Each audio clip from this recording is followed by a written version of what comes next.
In your earlier sermon, you were saying that while solemnizing the Christian marriage, why many pastors are singing the song Mangalame Sunaku. So I need some clarity on that. No, you have to ask them clarity. No.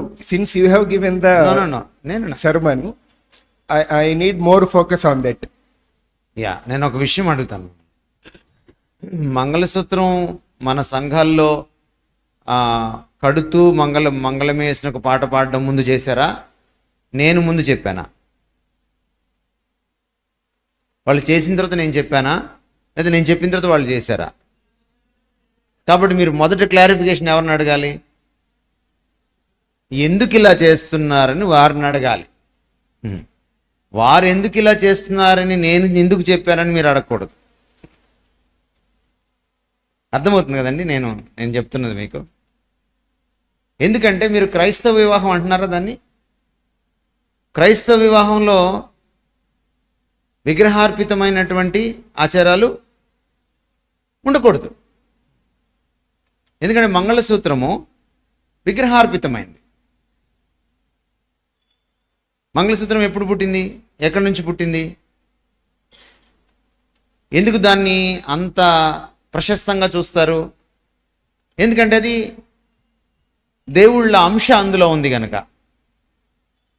ఆ బిళ్ళలు ఆ పర్టిక్యులరు దేవతామూర్తుల మర్మావయవాలు కనుక, జననాంగాలు కనుక.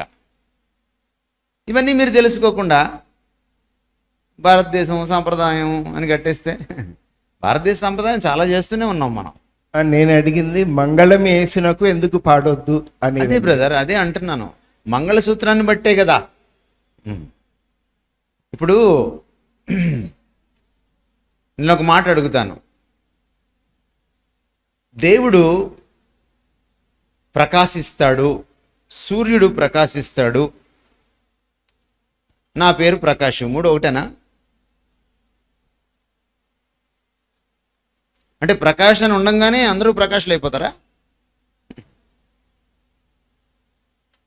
అక్కడ మంగళం ఇక్కడ మంగళం ఉండంగానే కట్టేయడమేనా? మరి ఎందుకు మంగళవారం పెళ్లి చేసుకోరు? అది కూడా మంగళేగా.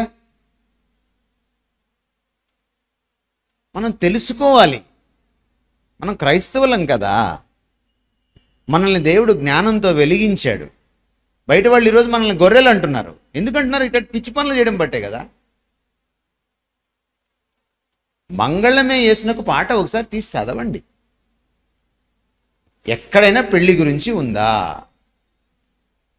దేని గురించి ఆ పాట? దేని గురించి సార్ ఆ పాట?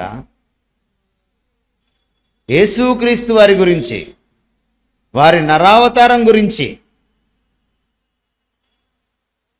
ఆంధ్రక్రైస్తవ కీర్తనలు ఉన్నాయండి ఎవరి దగ్గర? ఒకసారి ఇస్తారా దయచేసి?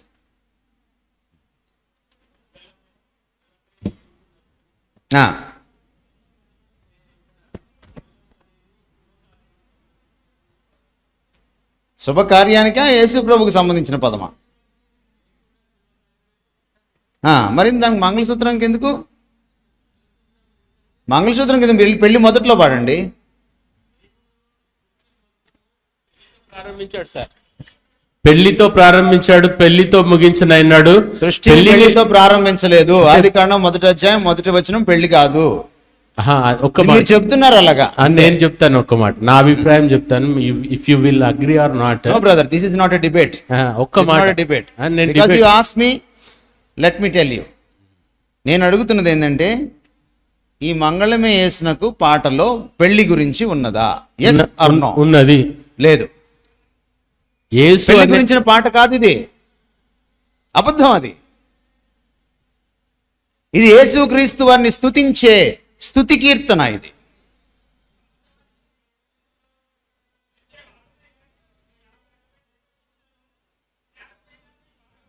పాడితే ఏం సార్? 70 సంవత్సరాల నుంచి పాడినా, ఇప్పుడు నేను 70 ఏళ్ళు వచ్చినాయి అనుకోండి, నాకు మారుమనసు పొందనా? ఒక్క మాట సార్. మీరు ఆగండి సార్, మీరు ఆగండి. మీరు సమర్థించుకోకండి. మీరు దయచేసి సమర్థించుకోకండి. నేను చెప్పేది ఏమిటంటే, 70 సంవత్సరాలుగా తప్పు చేస్తాను, మారుమనసు పొందొద్దా? పొందాలా వద్దా? మేము కన్విన్స్ కావాలి కదా సార్. మేము మీరు కన్విన్స్ కావడానికి మొదట మేము కన్విన్స్ అవ్వాలి. మీరు కన్విన్స్ అయ్యారని మాకు అర్థం అవ్వట్లేదు. మంగళ సూత్రము కాదంటే మేము నేను ఒకటి అడుగుతాను మిమ్మల్ని, మళ్ళీ రెండో ప్రశ్న అడుగుతున్నా. మంగళ సూత్రము హైందవ ధర్మమా క్రైస్తవ ధర్మమా? మంగళ సూత్రం అనేది ఇప్పుడు హైందవ ధర్మమా క్రైస్తవ ధర్మమా నాకు చెప్పండి. మంగళ సూత్రం అనేది ప్రపంచ దేశాలలో ఎక్కడ ఉన్నా గానీ నేను అడిగిన దానికి సమాధానం కావాలి సార్. హైందవ ధర్మమా క్రైస్తవ ధర్మమా? వివాహ ధర్మం కాదు, వివాహ ధర్మం కాదు, వివాహ ధర్మం హైందవ ధర్మము, పరిశుద్ధ వివాహ ధర్మం. మాట్లాడుతు సార్ మీరు ఇట్లా పాస్టర్లు ఇలా చేయబట్టే ఇలా అయిపోయింది పరిస్థితి. లేదు లేదు, మీరు మంగళ సూత్రం హైందవ ధర్మమా కాదు? చేతులు ఎత్తండి సార్. హైందవ ధర్మమా కాదా? రైట్. మూడో ప్రశ్న, మంగళ సూత్రము లో విగ్రహార్పితమైనటువంటి నేపథ్యం ఉన్నదా లేదా? ఉన్నది. మీరు దాన్ని మార్చుకున్నారు. దానికి నేనేం చేయను? మీరు తెలుసుకోలేదు, ఇప్పుడు తెలుసుకోండి. ఇప్పుడు తెలుసుకొని మార్చుకోండి, తప్పేముంది? ఇప్పుడు దాకా మీరు తెలియక చేశారు. ఆ జ్ఞాన కాలాన్ని దేవుడు చూసి చూడనట్టు ఉంటాడు.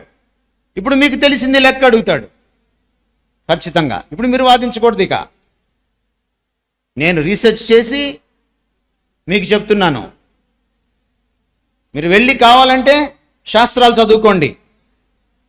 శాస్త్రాలు మీరు చదువుకోండి, కావాలంటే చూసుకోండి. మీరు వెళ్ళి మీకు ఎక్కడైనా ఇదిగోండి క్రైస్తవ ధర్మానికి ఇది పుస్తకం, ఇందులో ఉందా మంగళసూత్రం?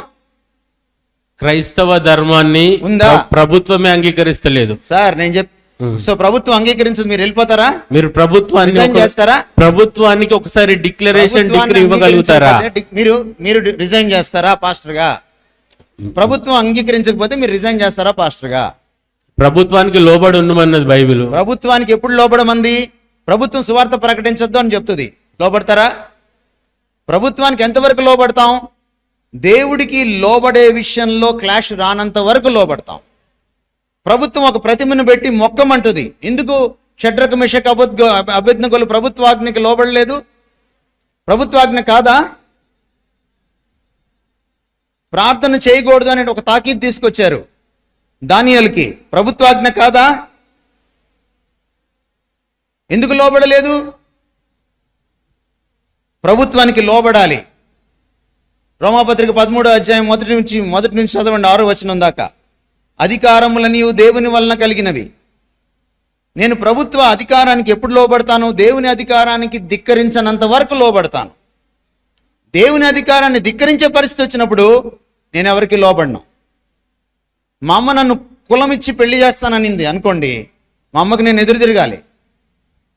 మా అమ్మ నాకు కట్నం తీసుకోవాల్సిందే రానింది అనుకోండి, మా అమ్మకి నేను ఎదురు తిరగాలి. ఎందుకని? తల్లిదండ్రులు సన్మానించాలి. కానీ తల్లిదండ్రులు దేవునికి వ్యతిరేకంగా ఏదైనా పని చేయమన్నారనుకోండి, మా అమ్మ నా భార్యకి విడాకులు ఇవ్వమని అనింది అనుకోండి, నేను మా అమ్మకి ఎదురు తిరగాలి. దేవుడు తల్లిదండ్రులు సన్మానించమన్నాడు, నా భార్యకి విడాకులు ఇవ్వాలి అని అనకూడదు. మీరు చిన్నపిల్లలు కాదు మీకు నేను బోధించడానికి, మీరు చాలా పెద్దవారు.